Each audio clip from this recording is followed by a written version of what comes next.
చాలామంది leaders TRS family party అంటున్నారు. మీరు దీనిపైన ఏం కామెంట్ చేస్తారు? టీఆర్ఎస్ పార్టీలో చాలామంది ఒకే ఫ్యామిలీ నుంచి ఉన్నటువంటి మాట వాస్తవమే. At the same time Congress పార్టీలో కూడా అదే పరిస్థితి ఉన్నది.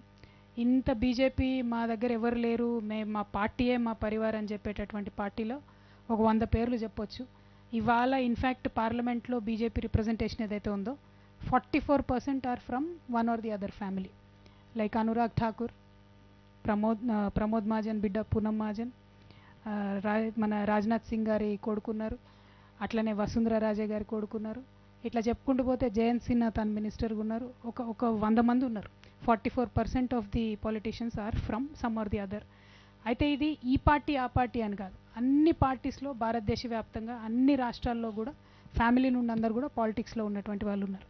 సో టీఆర్ఎస్ కొంచెం డిఫరెంట్ అందులో, ఎందుకంటే మూమెంట్ అప్పటి నుంచి కూడా టీఆర్ఎస్ కేసీఆర్ గారి ఫ్యామిలీ అంతా కూడా మూమెంట్ నుంచి వచ్చి తర్వాత పాలిటిక్స్లోకి వచ్చారు.